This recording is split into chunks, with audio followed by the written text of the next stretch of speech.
Hola, ¿qué tal? Muy buenas noches, 8:45, momento de las noticias. Mi nombre es Juan Carlos Sandoval y le presento nuestros titulares. Banco Industrial, siempre de tu lado, presenta los titulares.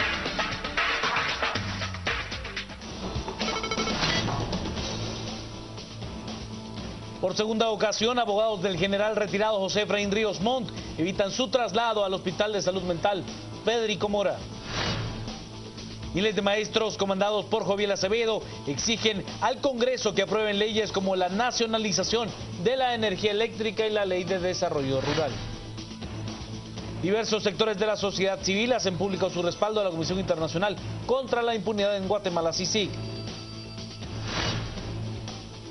Según expertos en lenguaje corporal, Manuel Maldistón mostró en su entrevista con CNN nerviosismo, temor y resentimiento. Miles de migrantes africanos que intentan pasar por el túnel de la Mancha entre Francia e Inglaterra están creando un verdadero caos vial. Banco Industrial, siempre de tu lado, presentó los titulares. Comencemos con las noticias. Por segunda ocasión, la defensa del general retirado José Efraín Ríos Montt evita que este militar sea trasladado al Hospital de Salud Mental Federico Mora.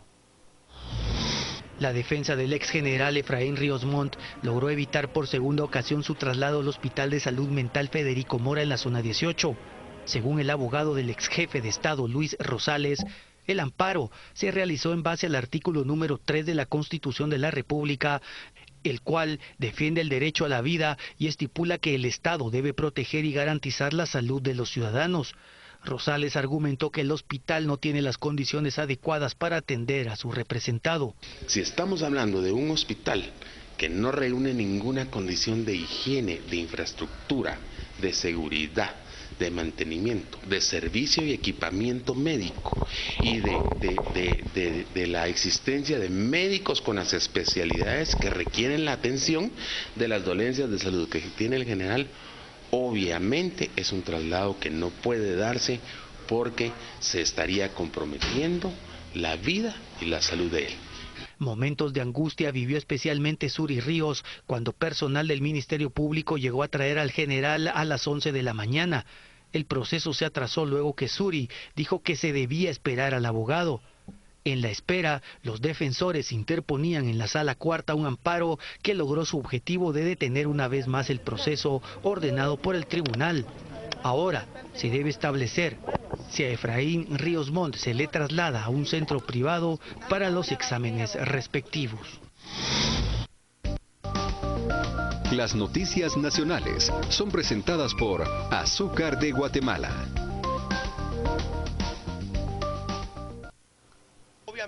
Los abogados defensores del general retirado José Efraín Ríos Montt dieron a conocer que interpondrán un recurso de reposición para evitar que su patrocinado sea trasladado al Hospital de Salud Mental, pues consideran que las precarias condiciones de ese nosocomio vulneran sus derechos como guatemalteco y como ex militar. Nosotros proponemos que sea trasladado al Centro Médico Militar porque obviamente es un militar retirado y tiene derecho a gozar de ese privilegio. Si el Tribunal de Mayor Riesgo B definitivamente no cumple con lo que la sala le está ordenando, que no es obviamente el Hospital de Salud Mental, incurre, estamos en un procedimiento de amparo, incurre en responsabilidad si no acata la resolución dictada por un tribunal constitucional y obviamente se pudiese poner no solamente para que sea encausado el tribunal penalmente, sino que también destituido, tal como lo establece la ley de amparo. Obviamente tendríamos que interponer un recurso de reposición para que obviamente acate el Tribunal de Mayor Riesgo B la orden que la sala le ha manifestado.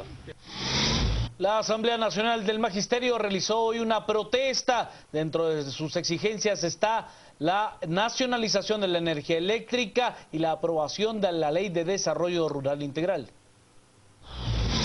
Sindicatos del Magisterio liderado por Joviel Acevedo llegaron masivamente al Congreso de la República a exigirle a los diputados que aprueben varias iniciativas de ley, entre ellas la de la juventud, desarrollo rural integral y la nacionalización de la electricidad. Hay más de 185,000 firmas de padres y madres de familia que aprueban una iniciativa de ley para la nacionalización de la energía eléctrica y de la minería. Luego viene el día de la semana entrante, traemos más de 200,000 firmas originales con nombre, número de DPI, firma para la aprobación de la iniciativa también 4084, que es la ley de desarrollo rural integral. O sea, nosotros lo que estamos haciendo acá es diciéndole a los diputados que también nosotros somos sociedad civil organizada y ahorita traemos estas firmas para la primera iniciativa de ley para la refundación del Estado. Creemos de que la refundación del Estado tiene que ser con la participación de los 4 pueblos y con la participación de las organizaciones que históricamente hemos tenido presencia a nivel nacional. El sindicalista aseguró que la próxima semana llegarán al Congreso a seguir presionando, pero ahora serán más de 200,000 firmas que presentarán para presionar al Parlamento guatemalteco. Para analistas de Empresarios por la Educación, las peticiones de los maestros no son acorde al momento político que está viviendo el país, ni tampoco son de beneficio para la educación pública, por lo que critican la postura de la Asamblea Nacional del Magisterio. Se busca la nacionalización de la energía eléctrica, la aprobación de la Ley de Desarrollo Rural y reformas a la Ley de Minería. Son 3 temas que no tienen que ver con el sistema educativo, ni su cobertura, ni calidad. Así pues que no son temas relevantes para el tema del estudiantado, para los jóvenes, los niños, y sí les están afectando su derecho a un aprendizaje y a una educación de calidad. Entonces debería verificarse y no es consistente el que los motivos sean ajenos al sistema educativo. De ahí la importancia de retomar el diálogo y que cese todo paro en los centros educativos. De contarle que 6 hombres, entre ellos 2 menores de edad, fueron detenidos en la 18 calle y 12 avenida de la zona 1, a quienes las fuerzas de seguridad les incautaron varias armas de fuego, entre estas 2 pistolas calibre 9 milímetros, 2 fusiles, uno M4 y otro M16 y 2 subametralladoras, cada una con una gran cantidad de municiones. Las detenciones se lograron luego de que un grupo de detectives les diera seguimiento desde la zona 18 y al llegar a la zona 1 fueron copados por agentes de las comisarías 13 y 11, además de Lobos Grill, por lo que al verse rodeados no opusieron resistencia. Al ser indagados, dijeron que tenían como misión atacar un vehículo del sistema penitenciario, trasladan a reos desde la torre de tribunales al preventivo para varones de la zona 18 por venganza por el ataque sucedido el pasado martes en la carceleta de la torre de tribunales, donde 3 hombres resultaron heridos.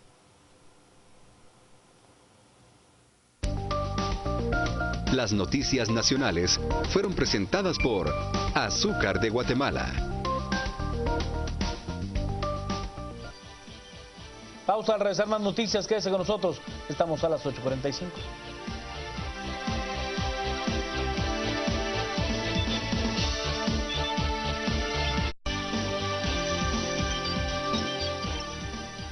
Sigamos con las noticias, y es que luego de que ayer el candidato a la presidencia del Partido Libertad Democrática Renovada, líder Manuel Valdizón, arremetiera en contra del jefe de la CICIG, Iván Velázquez, en una entrevista con la cadena norteamericana CNN, diversos grupos sociales han mostrado su apoyo a la Comisión Internacional. Este es el caso de CACIF.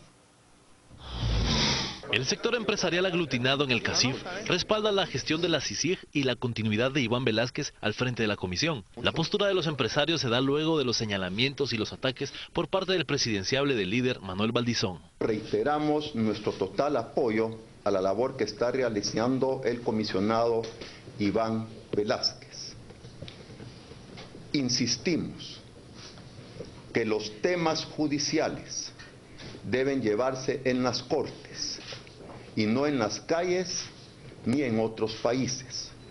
Ahí es donde se tiene que litigar, y aquellas personas que han sido señaladas de la Comisión de Hechos de Corrupción deben de acudir a los tribunales de justicia para solventar su situación.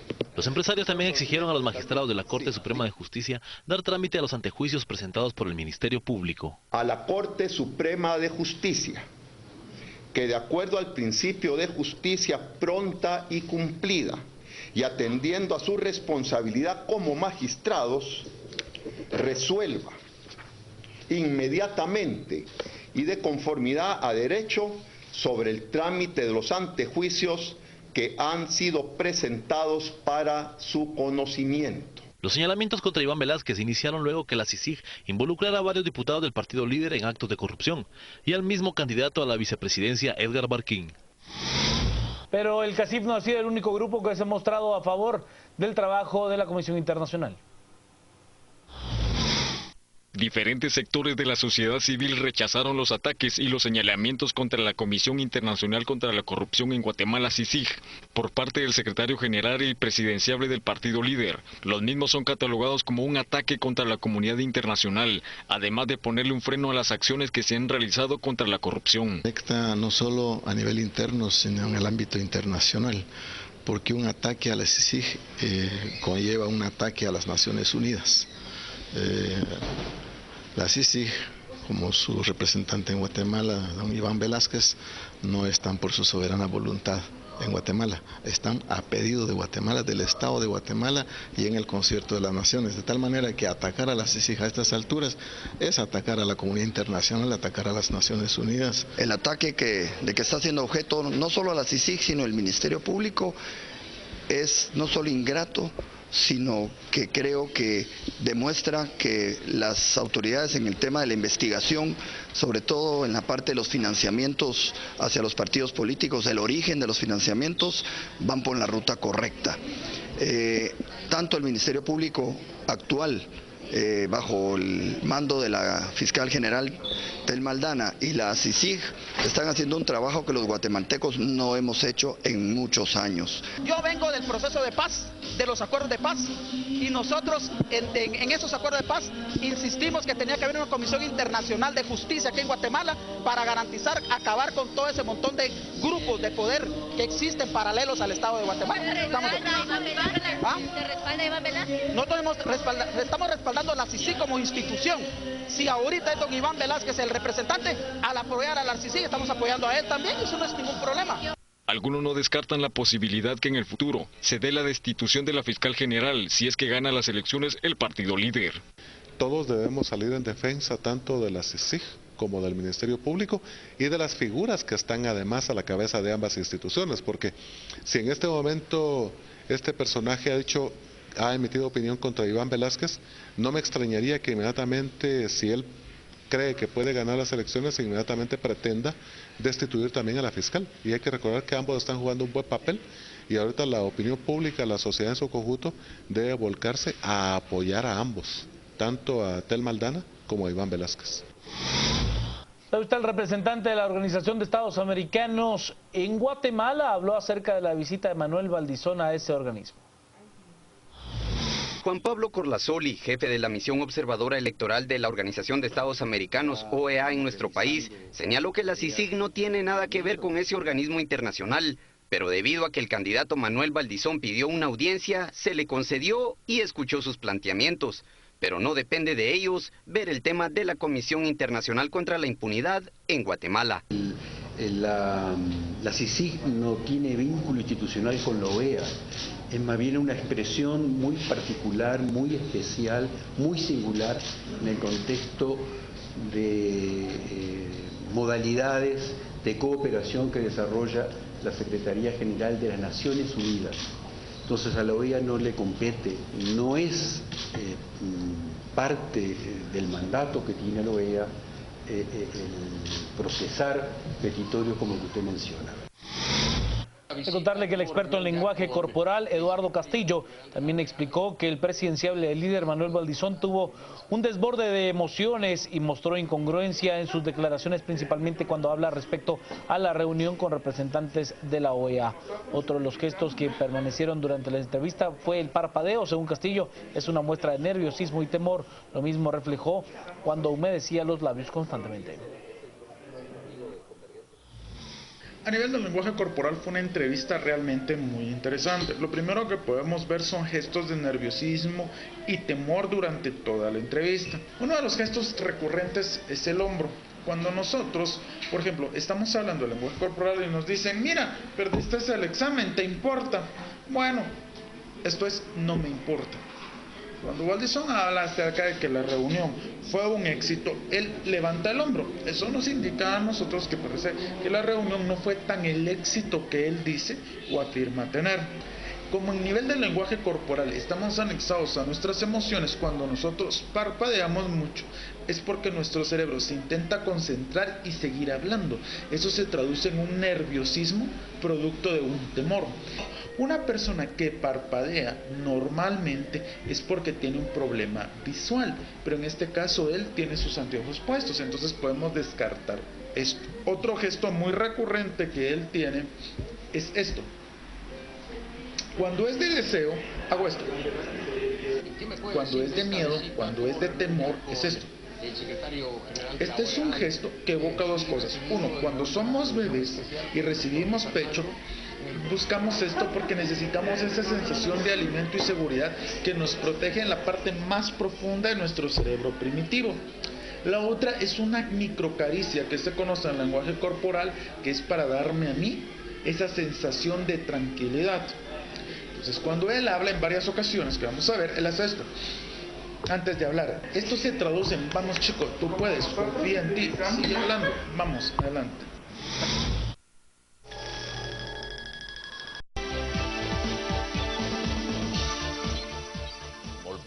Buenas noches, bienvenidos a las 8:45, hoy día miércoles. Gustavo Berganza y Juan Luis Ponte estamos listos ya para arrancar con la primera conversación de esta noche, que gira en torno a esa visita que el candidato del partido líder, Manuel Valdizón, candidato a la presidencia, ha realizado a la ciudad de Washington, D.C. Todavía el día de hoy ha tenido grandes repercusiones esa visita en diferentes ámbitos, tanto en Guatemala como en territorio estadounidense, porque hoy se ha producido aún una segunda entrevista que tiene que ver con el resultado de esa visita del señor Valdizón a Washington por medio de CNN. Hemos invitado a dos expertos en materia de diplomacia y de análisis político para conversar sobre este tema. Uno de ellos es el embajador José Luis Chea. Él representó a nuestro país en la Organización de Estados Americanos, también en El Salvador y también en México. Y nos acompaña también Jorge Mario Andrino Grotewol, quien es abogado y es analista político. A ambos, gracias por estar con nosotros. Bienvenidos a las 8:45. Comencemos por José Luis Chea. ¿Qué impacto le ves a la visita política en términos políticos de la visita de Valdizón en Washington? Es decir, ¿tuvo algún efecto para modificar la política de Estados Unidos hacia Guatemala en los temas que a él le preocupan? No ¿Tendrá creo. en el futuro? No creo que tenga ni vaya a tener mucho resultado. De hecho, me imagino que hay un motivo ulterior en la visita a Washington. Es obvio que si sigue OEA, ya lo acaba de decir Juan Pablo Cornazoli, no tienen, es una misión especial de Naciones Unidas con un mandato diferente. Yo pienso que hay un motivo ulterior político, es decir, primero hay una caja de resonancia mediática para lo que él dijo, que tiene mucho más acogida que si hubiera sido en Guatemala. Y probablemente él esté pensando en términos electorales en la misión de observación electoral. Hay un detalle pequeño: Juan Pablo Cornazoli es de nacionalidad uruguaya, Almagro el secretario también general es uruguayo, y probablemente el candidato presidencial esté pensando que la misión de observación electoral debería jugar un papel, en su opinión, mucho más imparcial y no el término de la CICIG. Es lo único que se me ocurre que puede tener una explicación más allá de la visita, que per se no tiene ninguna importancia ni conexión. Jorge Mario, ¿tu lectura es también que tiene escaso resultado en Washington la visita del señor Valdizón, o es distinta la lectura? No, me parece que son escenarios similares, con una pequeña diferencia que yo agregaría, que probablemente este aspecto no se vería tan mal, porque ha sido conocido durante las elecciones anteriores que quienes vayan encabezando a las encuestas pues hagan visitas tradicionales. Quizás es más común que se haga durante la segunda vuelta, cuando hay una perspectiva, digamos, más lógica de una eventual victoria electoral, pero ahora se vio muy mal esa perspectiva cuando llega directamente a atacar al representante de CICIG, y ahí cambia un entorno de ese, como decía el doctor Chea, un ulterior propósito que probablemente es posicionar un mensaje de quizá algún fraude electoral. Ahora, usualmente las visitas van también a tocar las puertas del Departamento de Estado. Correcto. Sí. ¿Verdad? Es decir, para darse a conocer, para explicar un poquito las líneas políticas de su eventual gobierno, etcétera. Pero esta visita no tocó las puertas del Departamento de Estado. Solamente habló con un congresista de Indiana, Marlin Stutzman, y con un congresista de Florida, Carlos Curbelo, que no son ni siquiera miembros de la Comisión de Relaciones Exteriores, ni el comité ni el subcomité de Asuntos Hemisféricos, ni de Apropiaciones. Yo creo que esas fueron las entrevistas que quien las hizo, quien logró las entrevistas lo hizo. Ir a la OEA pudo conseguir. Vamos a comentar los rumores que hay, quién las hizo y por qué. El tema es que a la OEA sí es difícil ir, porque a la OEA acuden los estados, no los individuos. Es decir, la OEA tiene un mandato muy general de paz, seguridad, democracia, defender la Carta Democrática, pero quienes acuden en términos cuando hay un problema son los estados, no los individuos. Creo que pone muy mal no al candidato presidencial, sino al secretario de OEA recibir un candidato en estas condiciones. ¿Por qué? ¿Porque es el Estado de Guatemala el que está representado ante la organización? Sí, porque es el que debería acudir en caso de algún conflicto o resolución de intereses, pero un candidato no va ahí, es un individuo, es decir, podría apelar eventualmente a la Comisión Interamericana. José Luis, solo déjenme saltar a una pregunta que ya José Luis sugirió. A ver, el señor Almagro es secretario general de la OEA, es uruguayo, es ex canciller y es un integrante de la Internacional Socialista. Entiendo que él fue secretario de la Internacional Socialista. Sí. Y el asesor principal del señor Valdizón está siendo asesorado por el señor Ibarra, un ex vicecanciller guatemalteco. Socialdemócrata que intentó llevar al líder a la Internacional Socialista y no lo logró. Porque la UNE se opuso. Sí, no, pero además hay una distancia enorme. Yo percibo al líder como un partido mucho más conservador, es decir, no dentro de la Internacional Socialista. Es cierto, el ex viceministro Miguel Ángel Ibarra, que fue ex viceministro de Álvaro Colón en tiempo de Leopoldo Rodas, es un hombre inteligente y muy bien vinculado con la Internacional Socialista. Ese puede ser un camino. Hablaron con Uruguay, con El Salvador, porque el canciller salvadoreño es casi uno de los artífices de la elección de Almagro en la OEA, sí, cuando quitan a Guatemala, porque el primer paso no lo tenía, es decir, no tenía el apoyo de los 5 países de la región. Salvador y Nicaragua se oponían en la candidatura del doctor Stein. De Eduardo Stein. Esa es una vía. El rumor de hoy, pues periodístico de UNASUR, es que quien le consigue las citas es José Carlos Marroquín. José Carlos Marroquín, el antiguo colaborador de la Unidad Nacional de la Esperanza. Sí, eso en los medios de UNASUR. Eso fue lo que salió publicado ahorita en la tarde. Entonces no es probable que haya sido el señor Ibarra con el señor Almagro. Es una posibilidad. También es una posibilidad. Pero me da la impresión que si esta noticia viene de UNASUR, ellos tendrían más criterio político para aconsejarle. Bueno, mire, es un tema que no nos concierne, no es su ámbito de influencia. Si recibe a un candidato va a tener que recibir a 3. Este no es el foro para dirimir un conflicto interno, pues. Ahora, lo que llama la atención, Jorge Mario, es el hecho de que precisamente fue la OEA la que habló, la que llamó el gobierno de Otto Pérez para defenderse de la eventualidad de un golpe de Estado y la inestabilidad, y ahora resulta que recibe a un candidato que lo primero que hace después de salir de la OEA es atacar a Otto Pérez y decir que está en contra de él, en un complot en donde incluye también a Iván Velázquez. Lo que pasa es que recuérdense que en primera instancia, respondiendo a la llamada, es justamente el hecho de cuáles puertas se le abrieron. Pero lo que él ha denunciado, el candidato Valdizón, lo que ha denunciado es un eventual fraude y siente muy cercano los pasos de lo que CICIG está haciendo a nivel de sus colaboradores, de sus candidatos a diputados, de su candidato a vicepresidente, y por el propio mandato que tiene la OEA, que es el de velar por las instancias democráticas, por ahí presumo que está haciendo una gestión para que eventualmente surja alguna investigación de CICIG, él pueda decir, yo ya denuncié este hecho, yo ya posicioné el tema. Amén de que creo que es un aspecto mediático, ir con representantes o senadores que no tienen incidencia con migrantes, que no tienen incidencia con el propio Departamento de Estado, lo que trata es dar de una impresión de que efectivamente está queriendo denunciar un hecho, pero sin que pase a mayor, ni en Washington, ni en las cadenas, ni internacionales, se está teniendo más allá de la entrevista famosa que... Señores, ¿y les parece razonable que el señor Valdizón se plantee contra Iván Velásquez en Washington? No, y sobre todo el foro donde lo está haciendo. No es una caja efectivamente que le pueda dar algún tipo de, digamos, posicionamiento internacional ni de ningún tipo.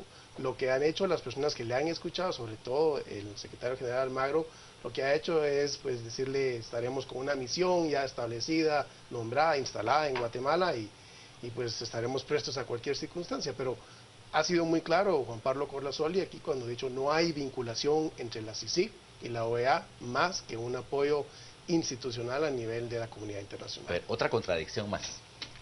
El señor Almagro fue canciller del gobierno de José Mujica. Sí. El señor Almagro fue integrante de la subsecretario de la Internacional Socialista. Sí. Y luego de salir con el señor Almagro, se reúne con Marlin Stutzman y con Carlos Curbelo, diputados republicanos que forman parte de la agrupación Tea Party. Sí. No, muy conservadores. Sí. Obviamente yo creo que el objetivo político era, en mi opinión, garantizar que en algún momento el proceso electoral se lleve a cabo como está programado en la fecha programada y que la misión de observación electoral avale que esa fecha es la correcta, ninguna posposición de la fecha, eso es, y ese es el tema, y siendo uruguayos, pues no sabe uno si son amigos o no, pero tiene cierta lógica, y de ahí el tema mediático, para él, pienso yo, tiene más repercusión una entrevista afuera, como de hecho lo ha tenido, que una pequeña entrevista adentro donde él se pueda quejar. Ahora, pero digamos, usualmente cuando uno va, yo no he sido candidato, pero cuando los candidatos van a Washington, usualmente los recibe el board de editorial del Washington Post, recibe el corresponsal político del New York Times, etcétera. Es una agenda pobre, es decir, lo que dijo Juan Luis, lo que pudo lograr el que hizo las agendas. Una agenda pobre. Sí, señores, y una cosa es el ámbito estadounidense o el ámbito internacional, otra es el ámbito nacional. Para José Luis Chea, ¿qué repercusiones tiene en Guatemala esta visita del señor Valdizón a Estados Unidos? No, en Guatemala el electorado, el ciudadano sigue de cerca el tema de las aspiraciones de Valdizón. Yo creo que él, como la política es percepción, hay que recordar que Valdizón es un candidato que viene de un departamento, Petén, que ha logrado todo esto sin el apoyo tradicional de los grandes capitales. Entonces, desde su percepción, habiendo logrado llegar hasta aquí sin el apoyo de ellos, él pensará, bueno, si ahora no quieren que llegue yo en lugar de ir a Washington, lo que haría es hacer una cita con el G8 y ponerme de acuerdo, decir, señores, con el grupo de la cúpula empresarial en Guatemala. Así es, ¿Eso te parecería más eficaz? Por supuesto. Y Jorge Mario Andrino, en términos de ámbito nacional, ¿es efectivo, es positivo para el señor Valdizón visitar Washington?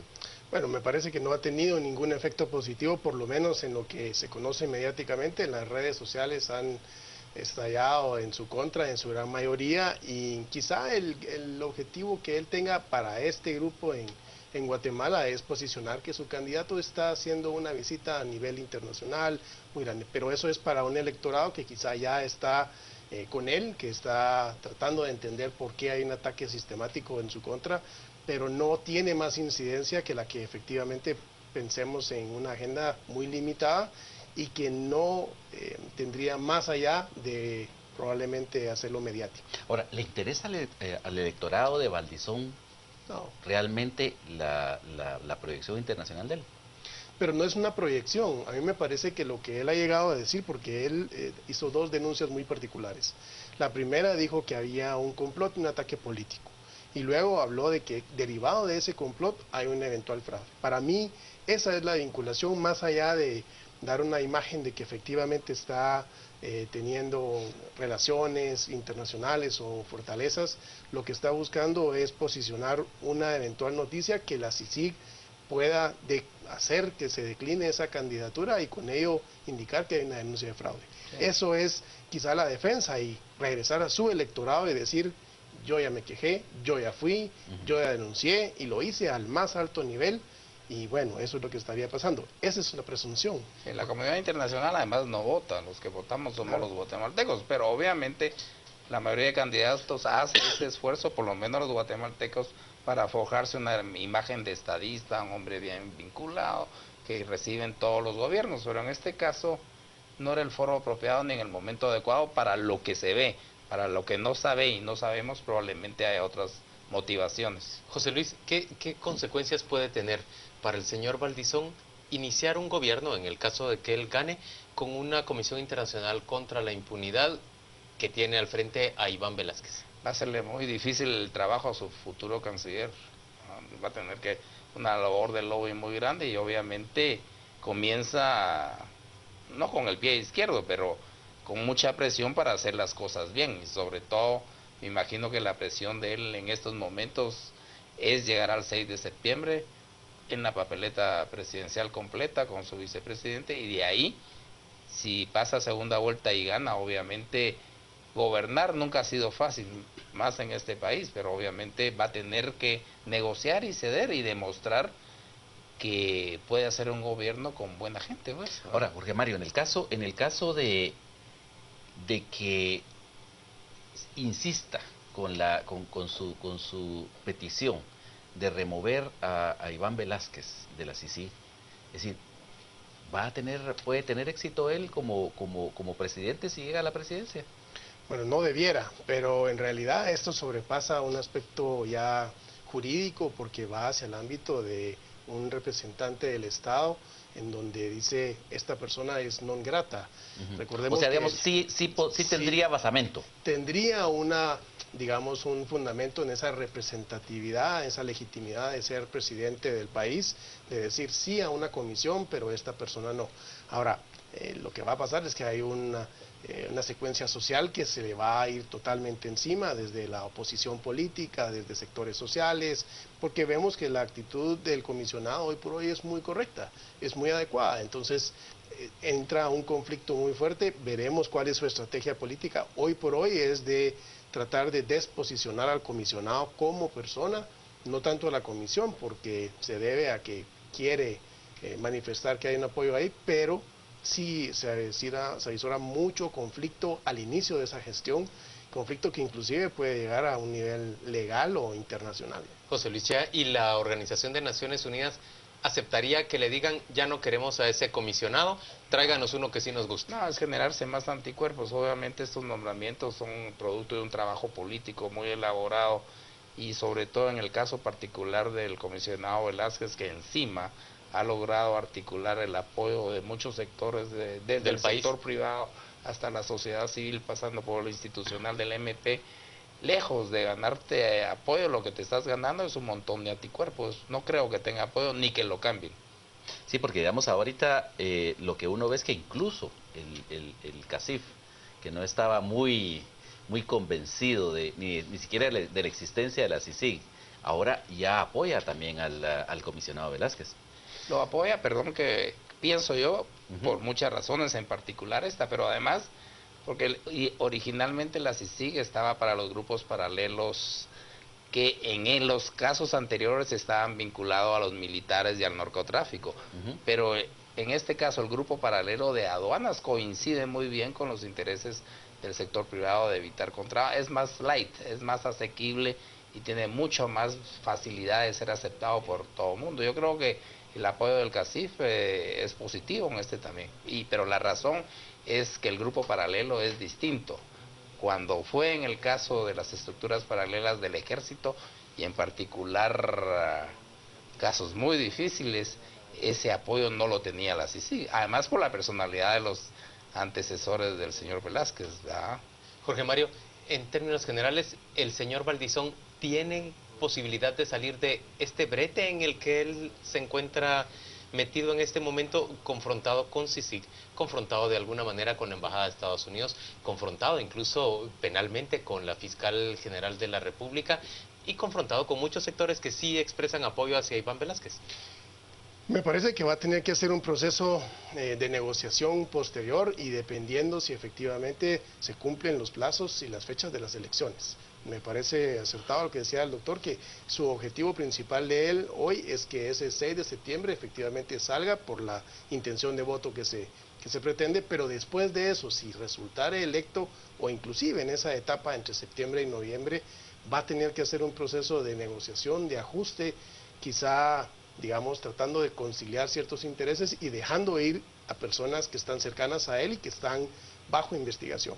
Pero supone también un tema de qué pasa en el 2016 cuando esas investigaciones se conviertan en realidad, se conviertan en condenas, se conviertan ya en situaciones graves y no digamos otros casos que no conocemos y que probablemente la CICIG esté ya en camino. Pero más en términos históricos, es posible gobernar sin el apoyo de los Estados Unidos, pero es imposible gobernar en contra de los intereses de los Estados Unidos, en la práctica. Imposible gobernar en contra de los intereses de Estados Unidos, bueno, eso es histórico en Guatemala. Y en el mundo, en América Latina, el Caribe, ¿no? Hay que tener un poco de perspectiva histórica para saber.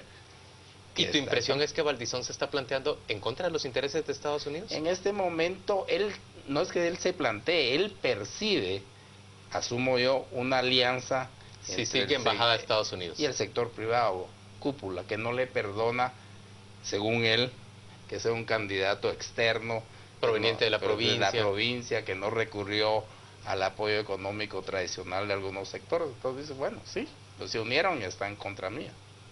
Gracias, señores, por acompañarnos a las 8:45. Vamos en este momento con nuestro compañero Juan Carlos Sandoval para saber qué están pensando, qué están expresando los integrantes de nuestra audiencia sobre esta conversación. Gracias, Juan Luis. Buenas noches. Vámonos a las redes, tenemos muchos mensajes respecto a la entrevista. Rafael nos plantea, si Valdizón queda de presidente, le debe demostrar a todos que sí quiere hacer bien las cosas. Denis, a Valdizón le va a ser contraproducente su viaje a los Estados Unidos. Marina, Valdizón solo expuso su miedo, reafirmó por qué no vamos a votar por él. Nadie le hizo caso a Aurora, pero el área rural no lo sabe. Kiko hoy tiene razón, hay que hacerle saber a los que no ven CNN, es lo que dice Aurora, haciendo mención de nuestro compañero Quique Godoy. Y Edgar nos plantea, solito se expuso a nivel internacional, y se refiere pues a la entrevista que también hiciera la cadena norteamericana CNN al director del diario digital Nómada.gt, que fue Martín Rodríguez, quien estuvo hoy en esa misma entrevista con Fernando del Rincón. Parte de los mensajes que tenemos esta noche, quédese con nosotros, tenemos una segunda entrevista al regresar a las 8:45.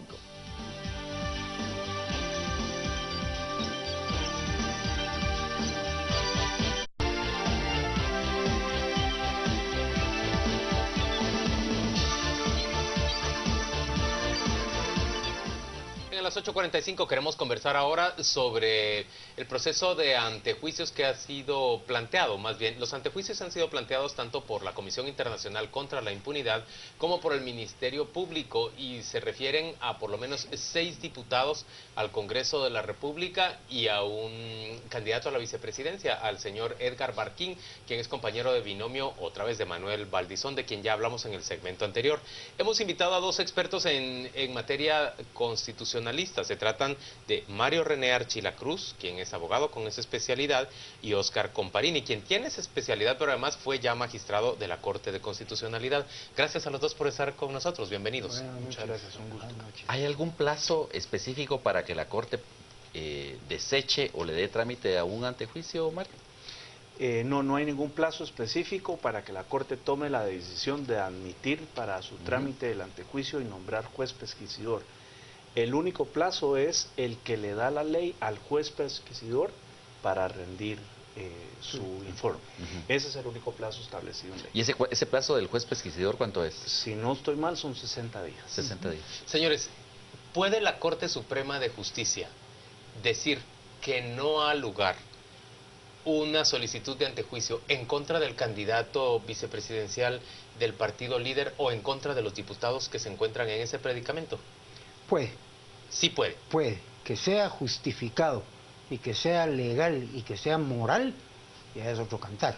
Ahora, pero ¿por que qué tienen la facultad para hacerlo, la tienen. ¿Estaría en ley si eventualmente deniega uno? Así es, claro que contra esa resolución caben recursos.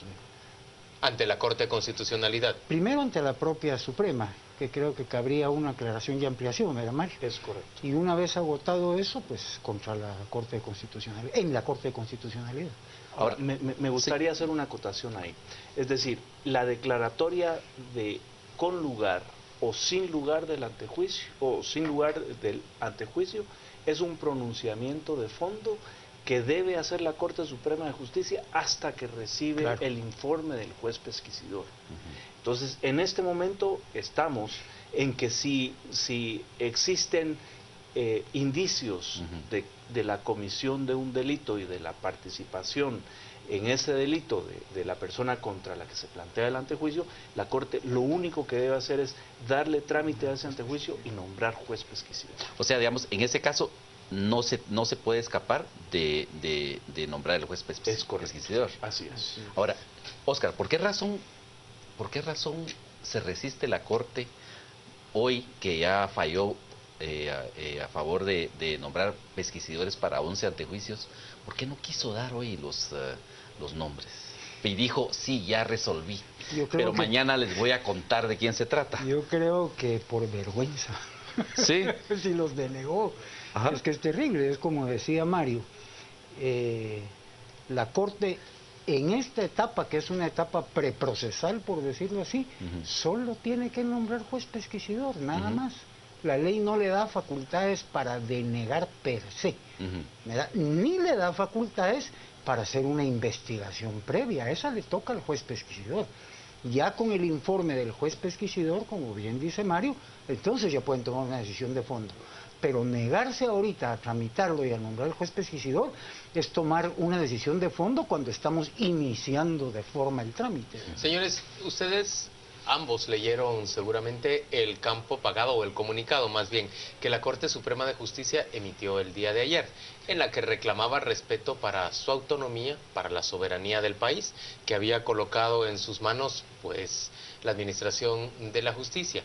Lo hace, por supuesto, de cara a la declaración que ha hecho el Comisionado Internacional contra la Impunidad respecto a la necesidad de que resuelvan estos casos de antejuicios. ¿Cómo interpretan y cómo se identifican o rechazan ustedes ese comunicado de la Corte Suprema? Arranca Mario René. Ok, perfecto.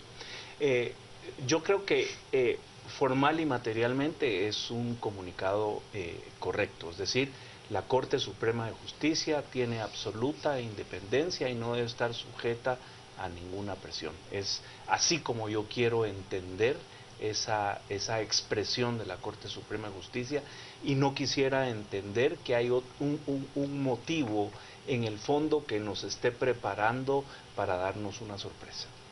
Oscar. Sí, yo no comparto la opinión de Mario. Yo creo que la Corte sacó ese comunicado absolutamente innecesario, porque nadie la ha presionado, preparándose para declarar sin lugar los antejuicios. Esa es tu lectura. Y diciendo, yo tengo capacidad para hacer lo que me dé la gana. Ajá. Entonces, con el respeto debido a mis colegas, creo que primero que todo es un comunicado sin sentido. Si la independencia de la Corte está consagrada en la ley, en la Constitución, y nadie se la ha violado. En todo caso, si la han presionado, ha sido el partido líder, nadie más. Entonces no le veo otro sentido real a ese comunicado. Como dice Mario, pues sí, es un comunicado que tienen derecho a sacar y están diciendo algo que todos sabemos, tal vez para que la ciudadanía lo entienda, pero en mi criterio se están preparando para denegar los antejuicios. Ahora, bueno, miremoslo, esa es la Corte Suprema de Justicia, pero también tenemos el caso de la Corte de Constitucionalidad. Es decir, allí hay dos denegatorias de antejuicio que fueron recurridas por el Ministerio Público. Una contra Mario Rivera y la otra contra Gudy Rivera. Y no ha salido ninguna de las dos. Es decir, en ese caso, ¿qué posibilidades hay de, no sé, de ejercer algún recurso para que no se quede durmiendo el sueño de los justos, ambos antejuicios engavetados en la gaveta? Entendemos uno de la señora Araujo y el otro en la gaveta de Molina Barreto. ¿Qué podemos hacer o qué puede hacerse? materialmente no existe o jurídicamente no existe la posibilidad de plantear un recurso para que se dicte una resolución. Los magistrados de la Corte de Constitucionalidad, contra ellos solo cabe la acción de responsabilidad, pero definitivamente una decisión no tomada en su momento traslada un mal mensaje. La justicia pronta y cumplida es un requerimiento esencial en una sociedad, y creo yo que definitivamente guardar o engavetar expedientes sin dictar las resoluciones, insisto de nuevo, manda un muy mal mensaje. Oscar, ¿tiene razón el partido líder de sentirse en riesgo por la solicitud de antejuicio que se ha planteado en contra del candidato a la vicepresidencia? Yo pienso que sí, porque lo que nos ha mostrado, sí, sin mostrar todo lo que tiene, lo que nos ha mostrado es terrible, pues esas escuchas telefónicas demuestran que hubo participación en acciones delictivas. Ahora, yo quisiera acotar algo a lo que decía Mario sobre los magistrados estos que tienen engavetados expedientes. Estoy de acuerdo con Mario en que de conformidad con la ley de amparo, exhibición personal y inconstitucionalidad no hay recurso, pero sí cabe un antejuicio contra ellos y habría que plantear.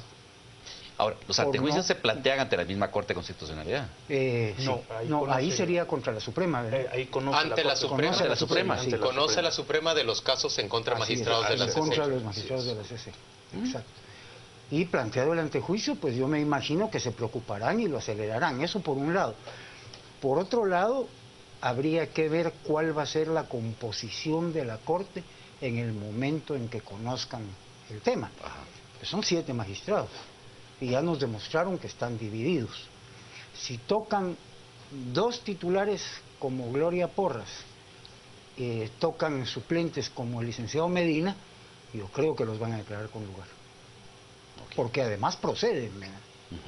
Señores, en medio de lo que estamos en realidad es de una crisis política que se está resolviendo en las cortes más altas de nuestro país, o por lo menos que está teniendo, si no resolución, está teniendo una fase en esas cortes más altas del país. ¿Qué riesgo implica ese trance para la justicia en Guatemala? Pues implica pérdida de institucionalidad, desafortunadamente, porque están poniendo a la Corte de Constitucionalidad y la propia Corte se está poniendo en riesgo de conocer cuestiones que no le competen. Pero el problema es que hoy en día la Corte de Constitucionalidad le da trámite a lo que sea. Ahora, en cuestiones políticas no debiera de meterse, salvo cuando hay violación constitucional. Si no la hay, para eso está el Tribunal Supremo Electoral. Y al conocer ellos resoluciones del Tribunal Supremo Electoral, lo están debilitando. Ahora, pero digamos, Oscar, en el caso de estos 2 antejuicios de los que hablamos que fueron rechazados por la Corte Suprema de Justicia y fueron recurridos ante la Corte de Constitucionalidad, es decir, bueno, la ley establece que los fallos de la Corte Suprema de Justicia en este caso se recurren hasta la Corte de Constitucionalidad. O sea, no es estricto senso político. La ley no establece eso. La ley te establece que hay amparo y que hay apelación. ¿Verdad? No necesariamente que tenés que dar el paso. ¿Verdad? Entonces, si yo hubiera sido miembro de la Corte de Constitucionalidad, yo rechazo el trámite de ese amparo, de esa apelación. ¿Por qué? Porque ahí no hubo violación constitucional. Se estaba siguiendo el procedimiento y la Corte lo siguió al centavo. Y vienen y la Corte de Constitucionalidad agarra el expediente y lo engaveta, como bien dice, no puede ser. Entonces, ahí es donde afectan la institucionalidad. Una cosa es la Corte de Constitucionalidad, otra distinta es la Corte Suprema de Justicia, por la cual votaron los 2 partidos mayoritarios en este momento en el Congreso de la República. ¿Qué sentido tiene que termine conociendo esa Corte buena parte de los asuntos de la crisis política que ocupa en este momento al país? Los fallos de nuestras cortes, y como bien se ha señalado, no deben tener un contenido político, sino un contenido estrictamente jurídico. Comparto con Oscar cuando dice qué violación constitucional existe como para que pueda iniciarse un proceso de amparo y discutirse ahí un tema con contenido estrictamente político. Entonces, esta Corte Suprema de Justicia en efecto fue electa por, todos lo sabemos, por los partidos Patriota y Líder. Se había señalado que existía un compromiso y se esperaban algunas decisiones en función de ese aparente compromiso. Pero yo también creo que han habido sorpresas y quiero pensar positivamente en que esos antejuicios van a ser admitidos para su trámite, que vamos a tener la oportunidad de que se haga, los guatemaltecos, de que en efecto se haga una investigación profunda y si existen elementos, que esos antejuicios se declaren con lugar para que estas personas sean juzgadas adecuadamente. El juez pesquisidor solo puede investigar. Sí. No puede, por ejemplo, dictar un auto de prisión. No, pero sí emite un dictamen para la Suprema. Ya con ese dictamen, la Suprema, si el dictamen es desfavorable al antejuiciado, lo pasa al tribunal competente. Pero señores, entonces el partido líder no se encuentra ante el riesgo real de que su candidato a la vicepresidencia sea, digamos, llevado a prisión y por tanto separado del binomio. No se encuentra incluso ante ese si riesgo. lo llevan a prisión mientras no haya perdido su calidad de funcionario, que no la pierde por el hecho de la prisión preventiva, puede seguir como candidato. Que no podrá tomar posesión porque no puede llegar el 14 a las 14 a tomarla. Eso es una cosa distinta. Sí, pues, pero va a pasar el proceso electoral y aunque lo declaren con lugar y lo sometan a juicio, lo pueden hacer. Ahora, tenemos otro caso también dentro de la Corte Suprema de Justicia que es sumamente conflictivo. Es decir, hoy mismo también la Corte anunció que le había dado un tercer permiso por un mes más a la magistrada Blanca Stalin. Es decir, ¿es eso correcto? ¿Es eso legal? ¿Es eso moralmente deseable dentro de un se supone que es el máximo organismo de la justicia en Guatemala? Yo si me permitís, Mario, sí. Cuando fue el caso del hijo de aquel magistrado que era presidente de la Cámara Penal de Barrios, sí. de Barrientos, sí. Que paró en el suicidio de Barrientos, sí. Yo dije lo que Barrientos debe hacer es renunciar de inmediato por dignidad. Y porque evidentemente él, como presidente de Cámara, aunque no quiera, influye en los jueces. Pues es el mismo caso de Blanca. Es decir, yo le tengo mucho aprecio personal a Blanquita, pero una cosa y otra es otra. Yo, como dice Mario, creo que un tercer permiso podrá ser legal, pero es inmoral completamente. Mario, ¿piensa también que es inconveniente ese tercer permiso? Por supuesto, los magistrados son electos para ejercer sus funciones, para administrar justicia. Es decir, no tiene sentido, no tiene ninguna, jurídicamente ningún sustento que un magistrado electo para administrar justicia esté pidiendo permisos para no ejercer el cargo. Eso en términos de imagen política y de imagen pública, ¿qué ocurre a la Corte Suprema de Justicia si esos antejuicios que le están siendo demandados, tanto por el Ministerio Público como por la Comisión Internacional contra la Impunidad, los deniega? Pues yo creo que pierde legitimidad, definitivamente. ¿Mario piensa igual? Y credibilidad también. Señores, gracias a ambos por acompañarnos a las 8:45. Vamos en ese momento a la pausa comercial y volvemos dentro de muy poco ya con la información de los deportes. Los deportes